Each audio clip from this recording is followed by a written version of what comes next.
There are many races in this world, and there are people who know how to improve themselves. There are different types of werewolves, such as spiders or bats. And also demons are intelligent beings with their own powers and orders. Anyone can become a celestial being and achieve unlimited possibilities. Someone will become a godmother, a celestial being, beautiful and cheerful. And the other will turn into a strong and courageous Mistress Noiva, the creator of people. You can even choose the type of creature for yourself, for example. Become a beautiful phoenix or another dangerous monster. But you can also stumble upon a strange atavism. The sun illuminated the huge gates at the entrance to the city. There nearby, people were gathered, listening to the words of the wise gentleman. And someone did not interfere and stood nearby and watched this. He easily spat watermelon seeds out of his mouth. Relaxed in a chair, wearing sunglasses, he chewed a ripe fruit, thinking about how low the threshold for becoming a celestial was. His name was Ye Changqing, and he was in a novel about celestials, but something went wrong. It was 5 years ago that he suddenly found himself in the middle of a beautiful mountain landscape. At first, the guy decided that he had traveled in time.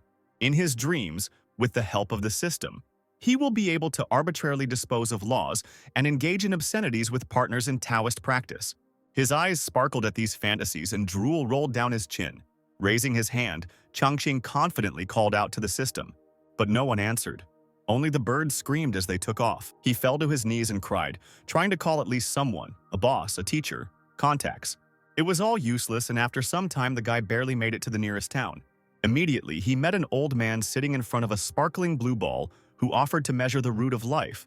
Of course, Changqing wanted to check. Approaching the ball, he touched it and immediately received a small electric shock. The ball sparkled, and the old man, seeing something there, could not believe how this was possible. The guy, full of confidence, asked to quickly tell him whether he really possessed such a powerful talent. However, it turned out that there was no root of life in him at all, and people immediately crowded around, surprised that such a person existed. So Changqing began to travel around the world, but not a single clan wanted to accept him. He knocked on the doors of all the sects and asked to take him, but without the root of life, no one needed the guy. In order to somehow survive, he found a small village. Lost in the mountains and eternally covered in fog, it was called the village of Xiaoqi. There, on one of the streets, Changqing opened his own shop to earn money for food. Drawing on knowledge from both worlds, he began to teach and run a household, and his days passed very calmly. Because the guy stopped striving for anything and resting more, his creative abilities rapidly increased. Changqing discovered many talents within himself, such as becoming a master of calligraphy, learned to play Go masterfully and defeat all opponents. Even playing string instruments came easy to him. It made me wonder if he had discovered his special skill in this world. But the guy was not at all happy with such abilities and enraged threw the brush on the table, breaking it. After all, evil spirits are rampant in this world. So what benefit is there in practicing art? His disciple sighed and said, Mr. Ye has once again indulged in his worthless fantasies. Hearing this, the guy froze, remembering that he was not alone here. Embarrassed, he closed his eyes and cleared his throat, trying to pull himself together. Hitting the board with his pointer, Changqing began to tell what they would talk about in today's lesson. However, the class was not at all ready for the lesson. The children scattered in all directions, some started fighting, others laughed and chatted.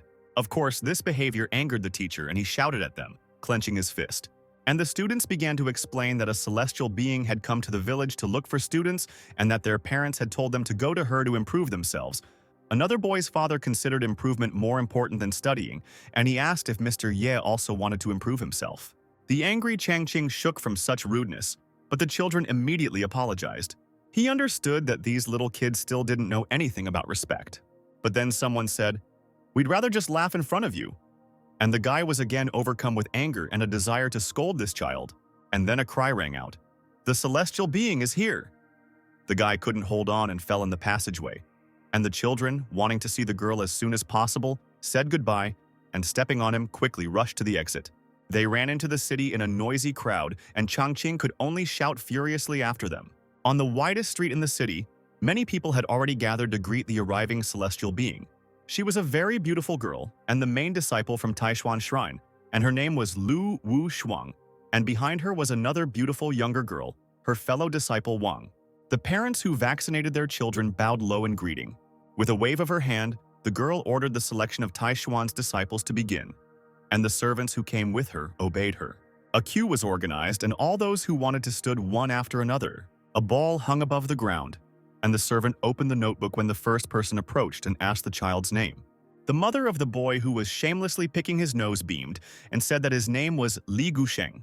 Looking at him, the servant decided that children were no good in this place and that they had come in vain, but he still asked what the child's official name was. With an embarrassed smile, the woman replied, "Its name is Li Chunfeng." Hearing this name, Xuan turned around to see who was called that. The mother was surprised. "What's the matter? Is there something wrong with my son?" But the girl explained that she simply thought the name was very beautiful. Then the aunt told him about Mr. Ye, the smartest man in their village, who called him that. Xuan couldn't even imagine that such a Taoist expert could live in this place. Perhaps he could even walk the path of cultivation. Meanwhile, the servant asked the child to place his hand on the spiritual stone. The boy approached and took his finger out of his nose and placed his hand on the glowing blue ball. The next moment, he flared up like the sun, blinding everyone around. The shocked girl looked at the assistant, whose list in the notebook also began to glow like gold. It turned out to be a top-grade spirit root, shining like metal. And the boy, not understanding everything, began picking his nose again. Looking at him, the younger student admired, because such a type is extremely rare and people with him are considered incredibly talented. "What a good sign. Let's move on," the older student ordered. The children stood in a row and began to say their names, and they were all beautiful and strong. As the younger student wrote down their lines, they began to sparkle more and more. He was amazed at the tremendous luck that these names brought. The astonished Xuan turned to the boys, asking who had called them. The children answered without hesitation that these names were given by Mr. E.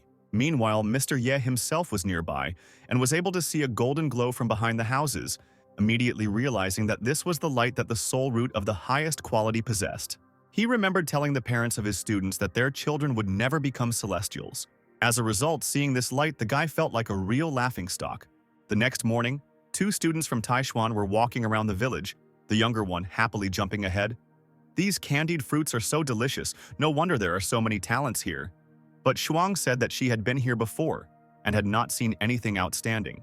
Wang showed her sister the skewers of fruit that were almost perfect. The girls looked at the nearest shop, which was called Changqing's shop. When the senior student read the hieroglyphs, they seemed to separate, glowing with a golden light. The shocked girl froze in place, thinking that this was bad. Golden inscriptions surrounded and penetrated her body. Once in her head, Shuang entered a space filled with swords. Wang worriedly tugged the hovering elder's sleeve, asking what was wrong with her.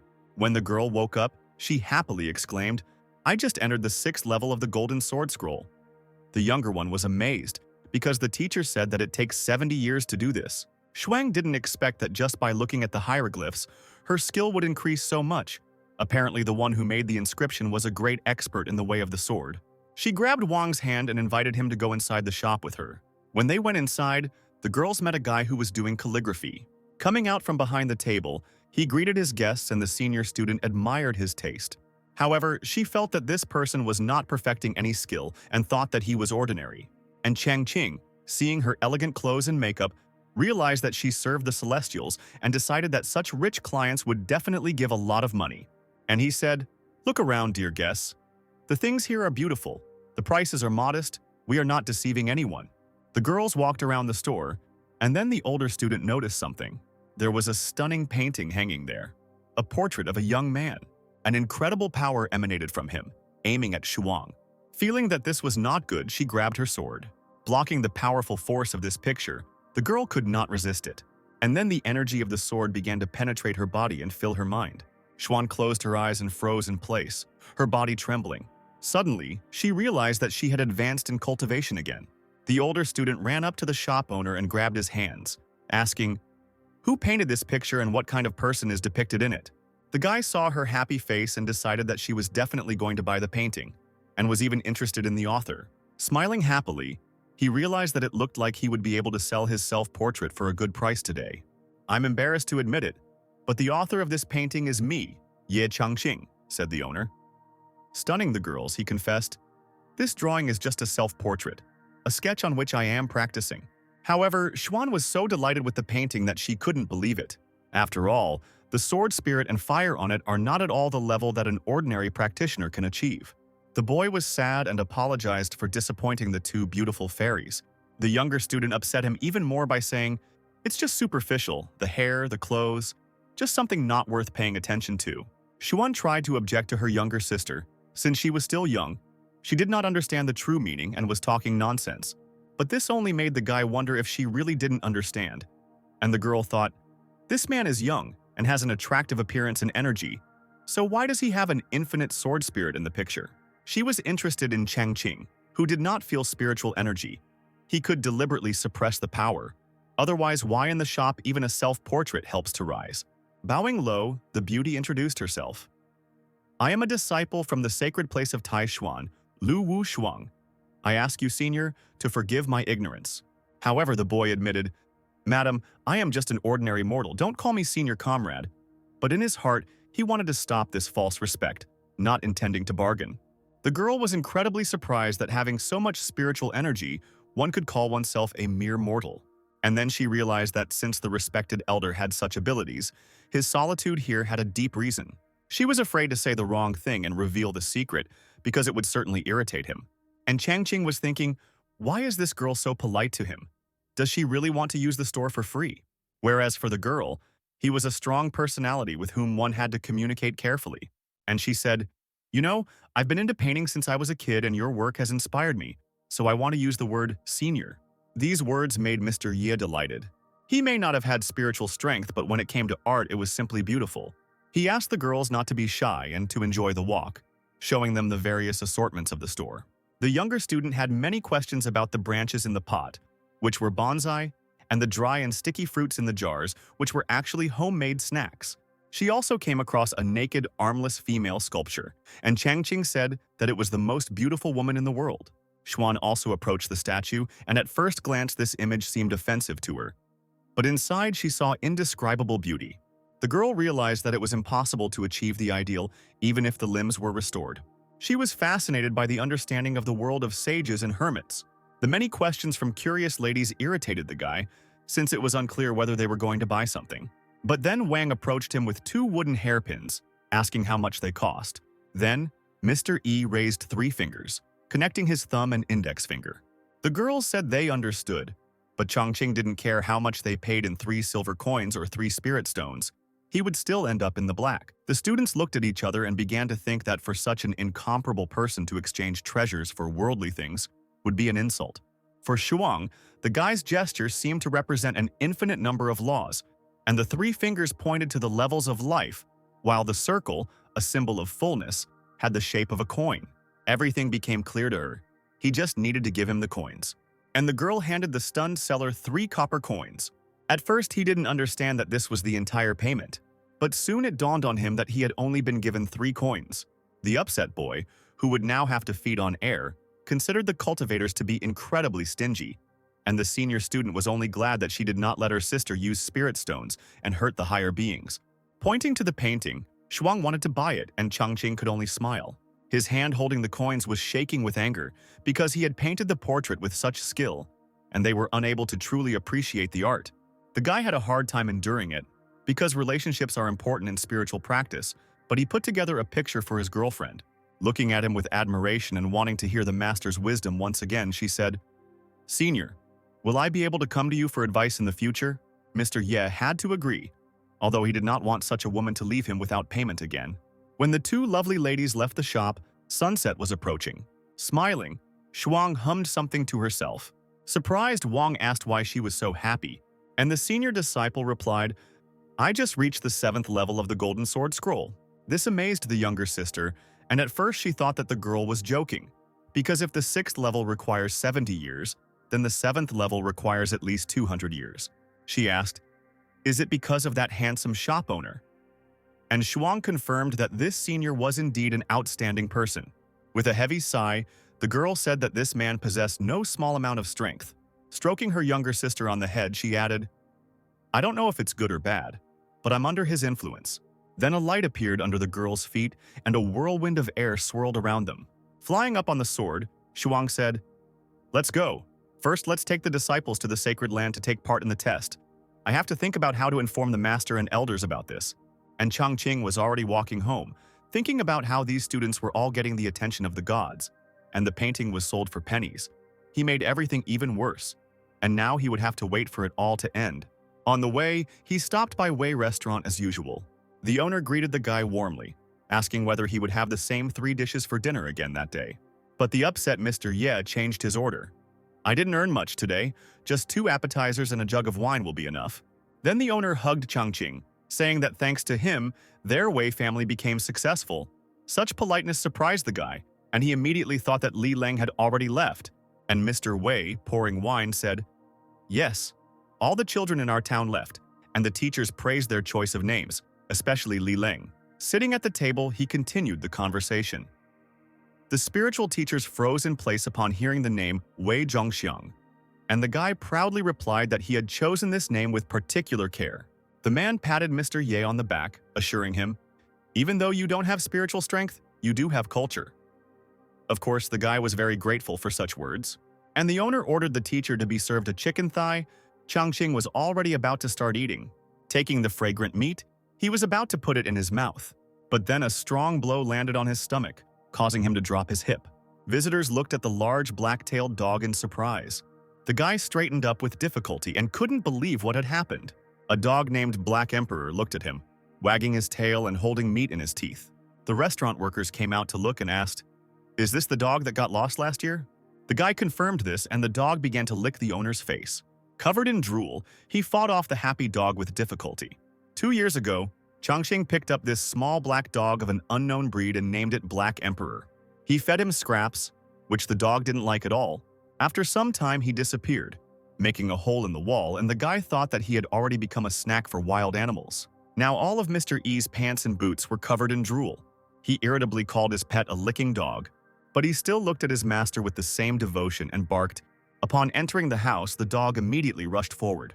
He sat down next to a huge painting of a dancing dog, which surprised Changqing. The dog was shaking terribly, and the boy remembered that he had been just as afraid before and wanted to examine the canvas.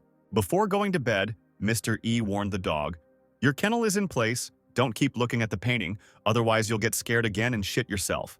The pet watched attentively as the door closed behind its owner, and then a golden aura flared up around him. The emperor's body began to show bulging muscles, and he stood up on 2 legs. The dog did not expect that after being tempted by the fox, he would be able to return to his master. He recalled with anger how the vile fire demon had teamed up with others to return him to his original state. Suddenly there was a knock from behind the door. The dog was afraid that demons from the southern mountains had come, but Changqing's hand appeared from there, holding out a bowl of food, and he said, "There's still some food left. Eat it, and then sleep." The emperor, who was incredibly happy, regretted leaving his master and promised to be the best dog and never run away.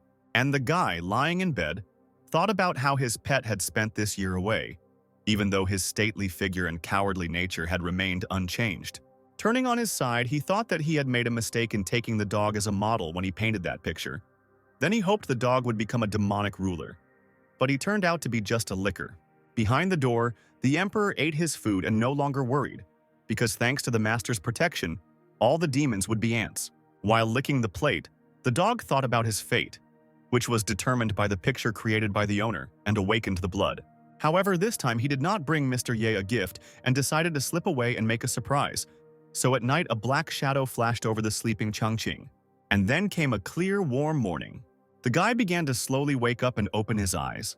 He rubbed his face, and it seemed to him that the bed became smaller.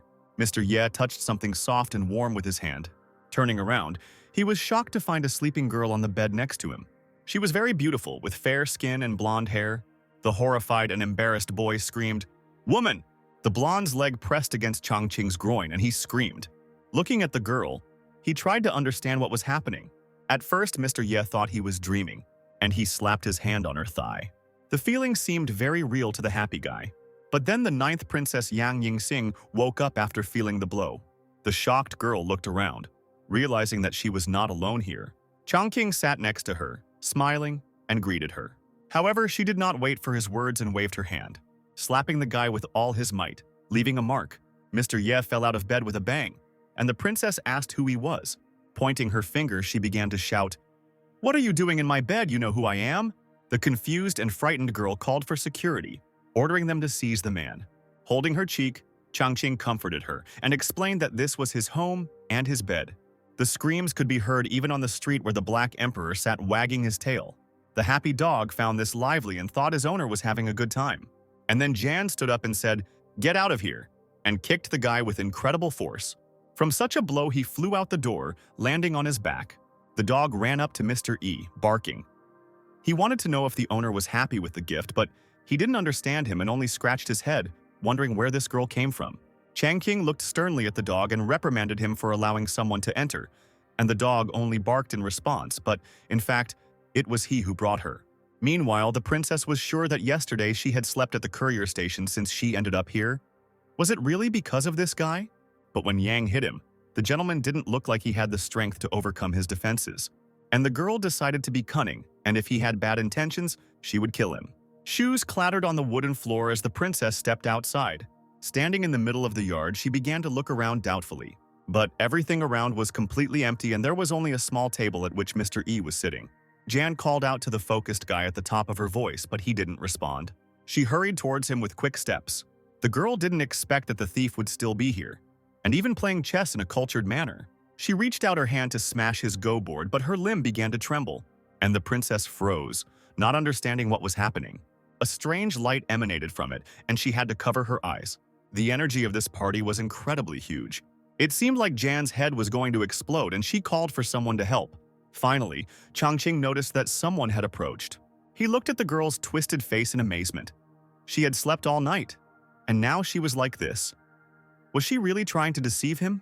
The dog also noticed the strange behavior of the guest. But he knew that his master's party was covered by countless streams of energy, and not many could withstand it. And yet it was his gift, and this time he decided to help. Meanwhile, in the illusory world, the darkness began to crack.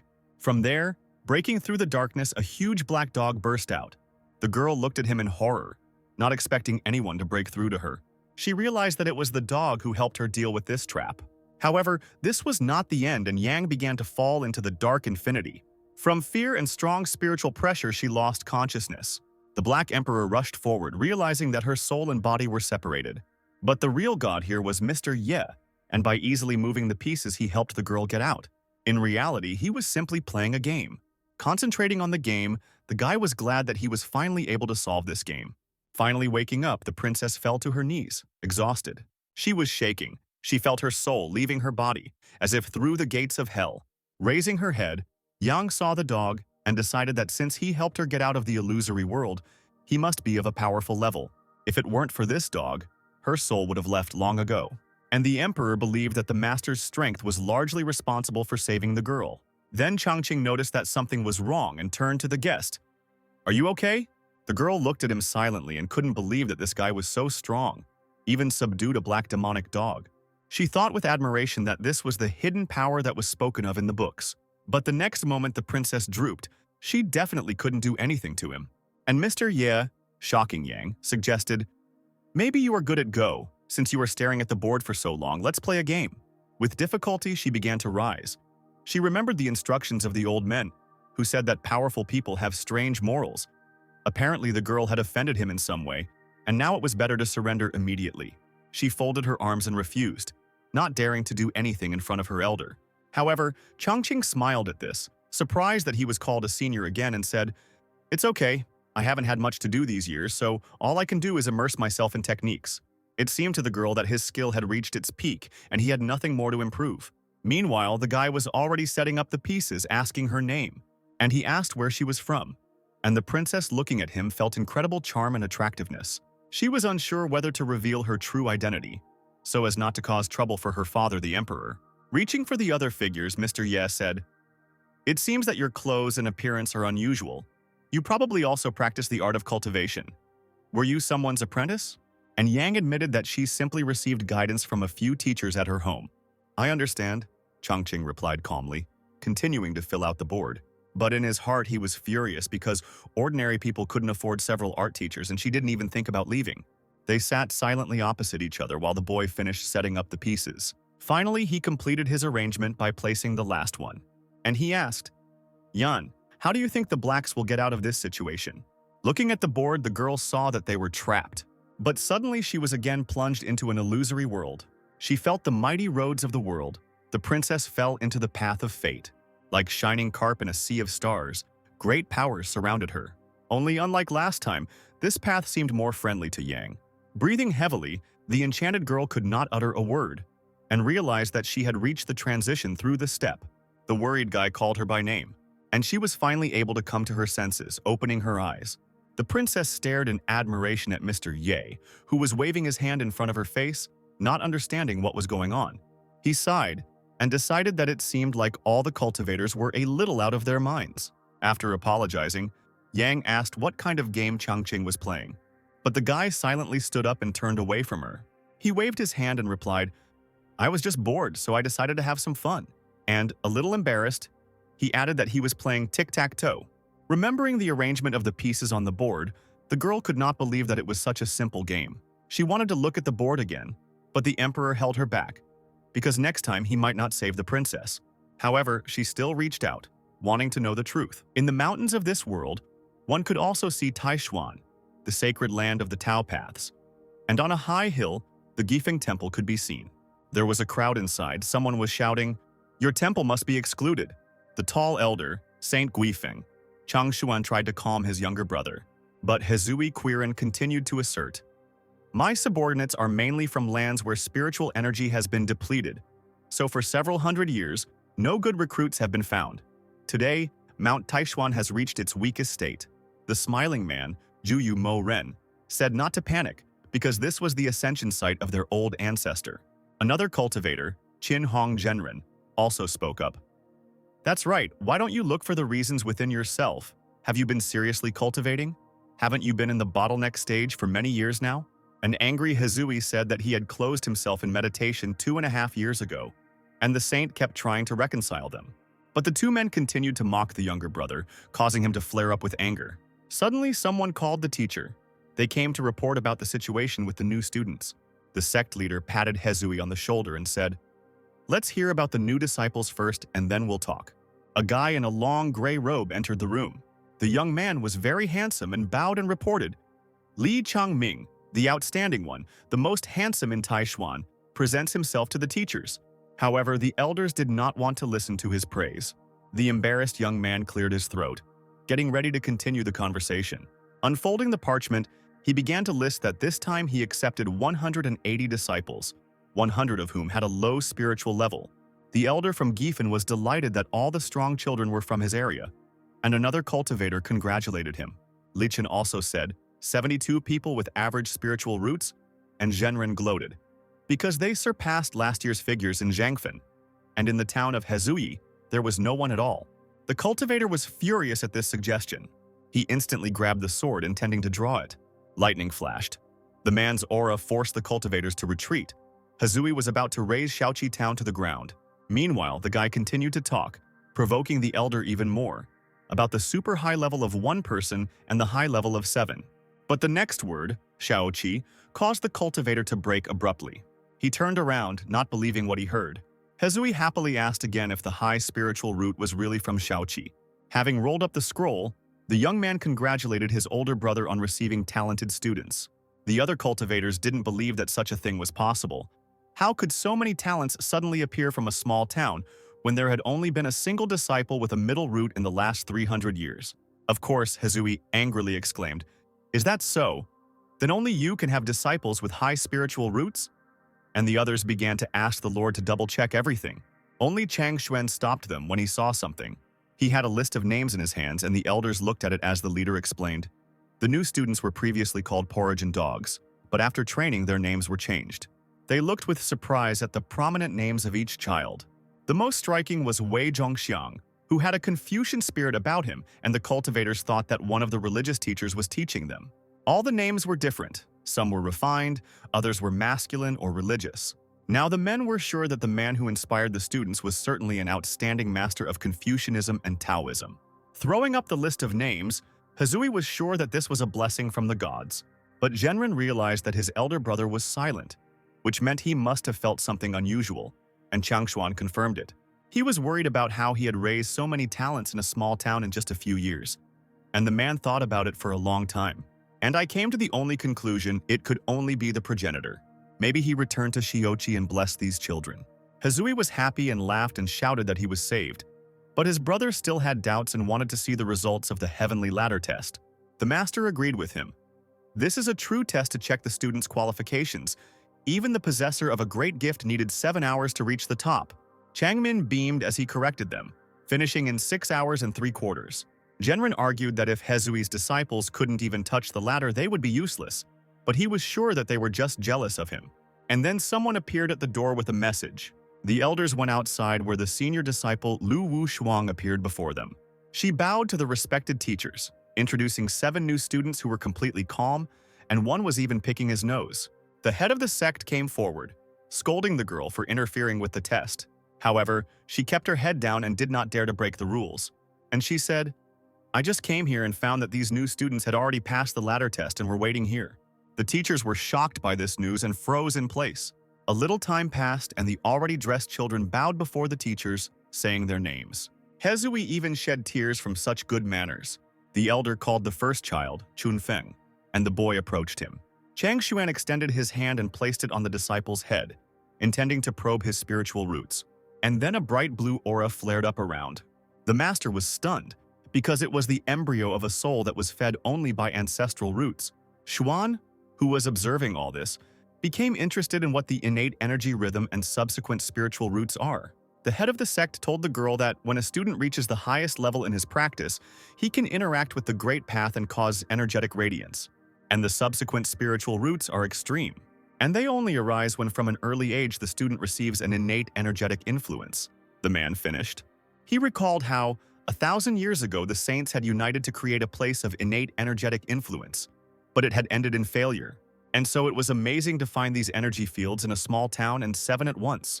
The cultivators thought about how strong the man in Jeochi was and how great it would be to see him. But he probably didn't think their holy land was important since he didn't come to them. And Xuan was also amazed by the power of her predecessor, who turned out to be a creature that even the holy head fears. Chang Xuan ordered his brother to take the girl with him and take the children to Mount Linjiang, and Hezui agreed with a smile. Turning around, he abruptly waved his hand, intending to leave. The man called the children to come with him and walked forward with a confident gait. After a short journey, they finally arrived at Mount Linjiang. The elder immediately began to drink tea. "You're glowing. The visit to that town was a success, wasn't it?" he said to the girl, handing him the cup. He began to drink, and Xuan, with a bow, assured him that she did not dare deceive the teacher. And then she shocked the teacher by confessing, "I have already reached the 7th level in the Golden Sword Scroll." Hezui couldn't understand how she had advanced so quickly. Grabbing the student by the shoulders, he asked what had happened. The confused girl tried to calm the master down so that he would listen to her. The man moved away, cleared his throat, and came to his senses. He turned around to check with Shuang if she really met that great man in the small town. Wiping away the sweat, the student admitted that she had indeed accidentally stumbled upon his hiding place. She pulled out a rolled-up parchment from her sleeve and said, "We also received one of the master's works." The elder turned around in interest as the girl handed over the parchment and added that this image of the master had served as an inspiration to her.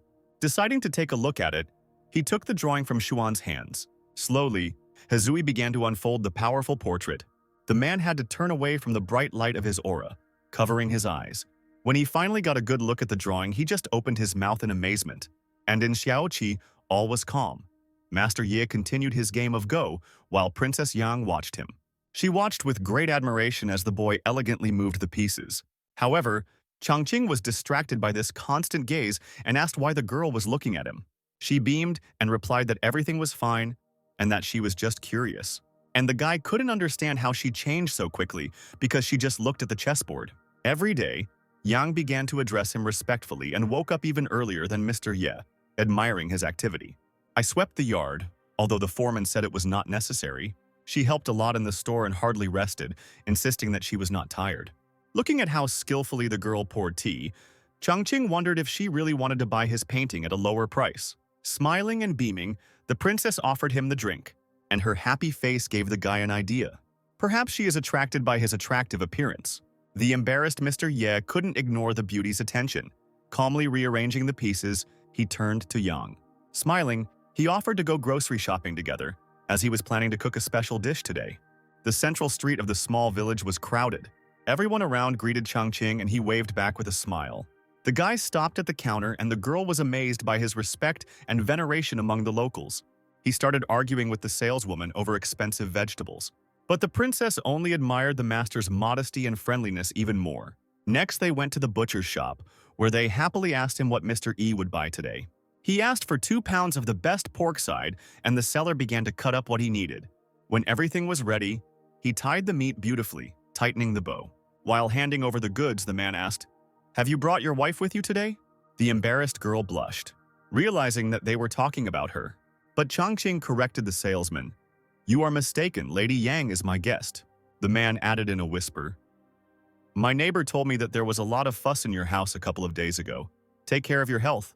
And the guy, knowing that the princess would soon return to the capital, justified the residence so that she would not be offended. But the girl did not even pay attention to this. Irritated, Mr. Ye hoped that she would leave soon, because his hut was not able to support anyone else. And Yang, giggling, was already trying on the word wife. And somewhere on another street a strange group was walking, from which all the people ran away. They looked like bandits, with pointed ears, fangs, and upturned noses. One of them sniffed, drawing in the air through his nose, and he said, "Boss, I felt the breath of the Black Emperor right in this store." Their leader was especially pig-like, intending to bring this Black Emperor back and please the Fire King. The robbers laughed, rejoicing that the Emperor had received serious wounds and had returned to his original state. Approaching the shop, they kicked down the door. Right at the threshold, they were met by a black dog, and the bandits shouted at him to get out of there. "Today you will die, and you will have no peace," the leader cried furiously. The dog was calm. "Stupid pig, did you really dare to follow me?" However, they were confident that the Emperor now meant nothing, and they got down to business, preparing to attack. And suddenly, a golden aura flared up around the dog, turning into a huge monster, and he said, "On the master's land, even the red fire means nothing. I didn't intend to commit murder, but you crossed the line." From the store came plaintive cries. "What's going on, brother? Save me, my demon pearl is broken." But in the holy land of Taishuan, everything was calm. The sect leader spoke to Changming. "You are a disciple with a high chance of becoming the next saint ruler. What do you think of such a powerful figure appearing in Xiaoqi?" The young man replied, "It seems he is not hostile to our land. I think he just happened to be there." The elder was confident that if this was the case, then the sacred land of Taishuan would definitely prosper. The door to the room swung open with a loud bang. Calling the elder, a joyful Hezui entered, followed by his student. The master's behavior confused her a little, and she sighed heavily. Turning around, Saint Guifeng was surprised. Didn't he leave with the new disciples? But suddenly he noticed something surprising in the younger one. This man achieved a breakthrough in such a short time. The astonished elder asked, "You have been stuck at the same level for 2,000 years, why now?" But Hezui didn't care about the breakthrough, and he unfolded the picture in front of the leader. At first, the old man did not understand what was so special about her. Looking more closely, her true strength was revealed to him. There was a tremendous amount of energy contained in this portrait, and it was bursting out. It seemed that the spirit of the heavenly ruler himself was hidden there, and thousands of his spiritual swords come out from there. Looking straight into the golden glow of Changshuan's aura, he was blinded. Many transparent swords attacked the elder, and he didn't know what was happening. It was as if an abyss had opened above them, subordinate to a higher being from which golden blades flew endlessly. The two younger students standing nearby also couldn't withstand the pressure of this force. Shuang cried out in panic, "Supreme! Close the scroll first!" Finally, having folded his palms into a seal, the old man managed to roll up the parchment. Shocked, he breathed heavily, trying to come to his senses. While the elder was clutching the painting tightly in his fist, everyone noticed that the light from it was gradually beginning to fade. Everyone looked around the room in surprise, as it turned out to be studded with transparent swords. Thousands of blades were stuck into the doors, floor and ceiling. Exhaling, the head admitted that it seemed like everything was over, and the swords really did slowly begin to disappear. Saint Guifeng approached Hezui and clapped him on the shoulder. And with delight, the Supreme One wondered where the student got this picture with such a high understanding of the sword. In response, Hezui asked to be allowed to tell Lu Wu Shuang about this. Bowing before the Supreme Elder, she confessed, this painting was given to her by a tall man from Xiaoqi. She also added that he allowed her to turn to him for advice at any time. A stunned Changming asked the girl again if all this was really true. She calmly replied that she had never lied, and even her accompanying sister Wang could confirm this. This made Changshuan laugh out loud. The cultivators looked at the Lord in surprise, wondering why he suddenly laughed. Little by little, the old man, who had become more cheerful, began to calm down and the laughter died down. However, he immediately exclaimed, "We are really lucky in Taishuan, aren't we?" Smiling, Saint Guifeng asked the disciple Li, "So, your elder received the teaching only from a painting, and yet this master allowed her to turn to him for any question. Does she know what this means? But the girl did not know the answer to this question and asked for an explanation. And Changshuan said, "This means that the person you met is most likely the ancestor of our school, and it also means that he has no plans to leave Shaoqi for now." Beaming with happiness, the ruler was confident that they would now rise to new heights. Pointing to Shuang, he appointed her as the holy priestess of the sacred land of Taishuan, standing next to the holy sun. The girl was both confused and delighted by the new status. But the young man was not at all happy and only exclaimed in shock. Meanwhile, the city was, as always, crowded and noisy. Someone spread gossip about Sister Li of Mount Linjing being appointed as a saint, and people thought that this decision was hasty. The girls were walking down the street, and junior student Wang overheard this conversation. As they walked further, they heard more voices. The cultivators were aware that Li Changming had been appointed as the saint's successor, but now the situation had changed. Given his pride, it might cause discontent. Wang thought that the saint wanted Shuang to take Li Changming's place as the heir, but the girl said, "Although I have natural talent in the field of ascension, I only have a single attribute and do not originally have the qualification of a saint." She thought that this time the saint was probably guided by the promise given to her by the elder Yi. The younger sister was surprised that even a saint thought that this handsome shop owner was so strong. Shuang had an idea. If she contacted Elder Ye a few more times, then she would definitely gain powerful strength, and thus she will become a real saint. But Changmin was sad. His face became pale and there were bags under his eyes. Sitting under the tree, he cried, not understanding why the teacher decided to choose his younger sister as a saint. The guy was shaking all over and shedding tears when one of the local girls noticed him. Sitting down next to him, she began to console the young man. "Don't worry. This time Shuang went to Shaoqi to recruit a few more disciples. She must have just been lucky." And then the boy realized that all this must have happened when Sister Wu met her ancestor in the city. To the girl's surprise, Changmin jumped to his feet with an angry face. Shrouded in a strong aura, he raised his hand, and he called upon his sword, which immediately appeared at his call in blue flashes. The strong wind and electricity coming from the blade made the young student turn away. Jumping onto the sword, the young man flew forward. He was sure that with his double roots and attributes, his ancestor would definitely appreciate him more. Changming thought with a smile that if the elder helped him and taught him, then Sister Shuang would no longer be a threat. He quickly rode away on his sword, intending to reach Shaoqi City. Changqing and Princess Yang were walking there peacefully, and then the guy decided to find out why the girl ended up in his bed that night. Embarrassed, she replied that she didn't know, but she added, "I just felt itchy when I woke up." And when Yan opened her eyes, she saw Mr. Yi touching her. Feeling ashamed, Changqing tried to justify himself because he had done nothing. However, his outstretched hand was suddenly grabbed. Squeezing it in her palms, the princess said, "I understand that the master is not such a person and is not interested in such dirty things."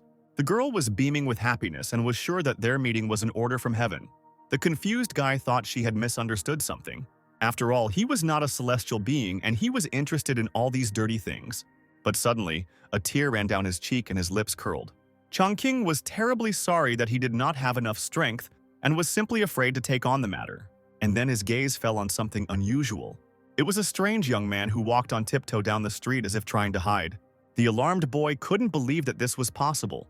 In his panic, he couldn't believe that there were such monsters in this town. Just a quarter of an hour ago, Changming was flying towards the small town of Shaoqi. There in the mountains, a strange energy flow was felt, and the cultivator remembered what his teacher had told him about it. As he approached quickly, he felt this stream under a small pond in the village. The energy led him to a small shop. Having flown up to her, the guy stopped with his foot on the ground. In this place, the energy flow was the densest. He noticed a sign above the doors, and when he read it carefully, he realized that it was not at all ordinary. He cried out in shock as the power enveloped him. From there, a sharp sword flew towards Changmin. He passed through the young man's chest like a golden arrow. Sweat was running down his face.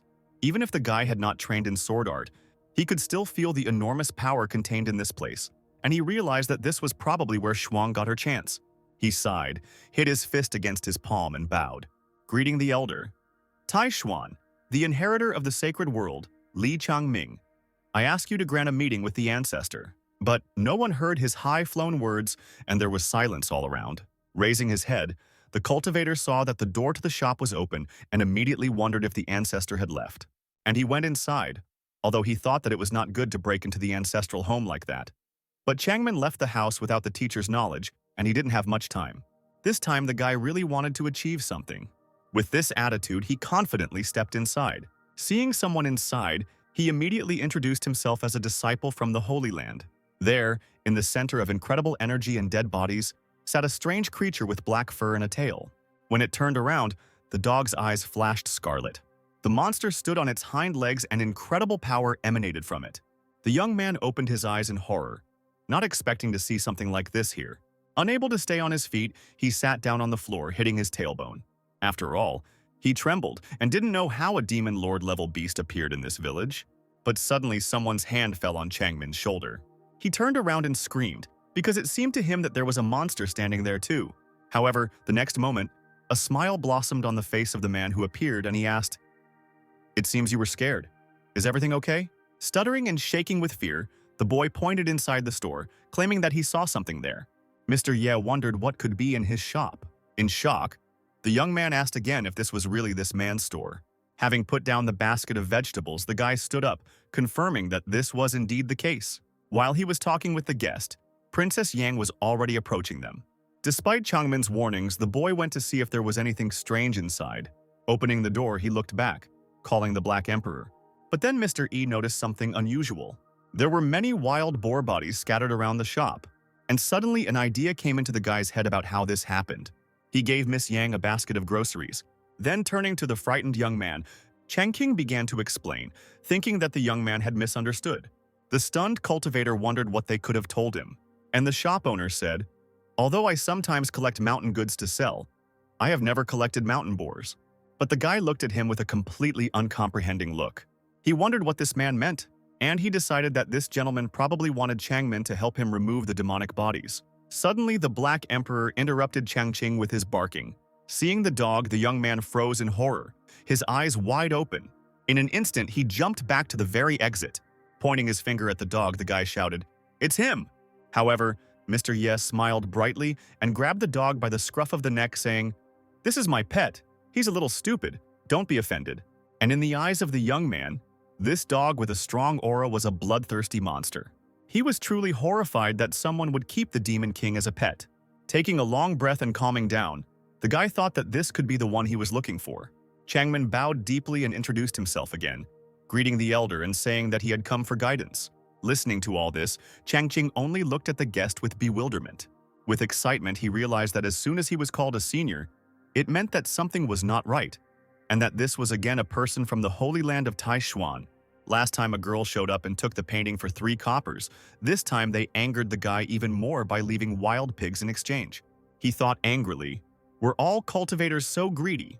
Standing in front of the shaking youth, Mr. Ye finally calmed down, deciding that the wild pigs were quite plump, and if he sold them to a butcher, he could get 8 liang. And Changmin was in a panic, trying to understand why the ancestor didn't speak. Did he really disturb his peace? He was overcome with a mad fear that he had angered his elder. Only this elder was now busy counting the boars and how much he could get from them. It came to 13 liang, and the guy even lit up in anticipation of a big profit. Approaching the very sad young man, Changqing patted him on the shoulder, and to his surprise, he agreed to mentor the young man. Smiling, Mr. Ye thought that it seemed like there were intelligent people in the immortal world. He asked happily, "Have you also come for a painting or calligraphy?" At first, Changmin couldn't figure out what other painting he was being offered. But then he remembered that his elder sister Shuang had shown the master a sacred relic. He jumped up abruptly and grabbed the shop owner by the hand. Tears streamed down the young man's cheeks as he replied to the stunned Changqing, "You're right, that's why I'm here." Mr. Ye waved his free hand and invited the boy inside. He was going to get a little more serious since they were giving him so many boars.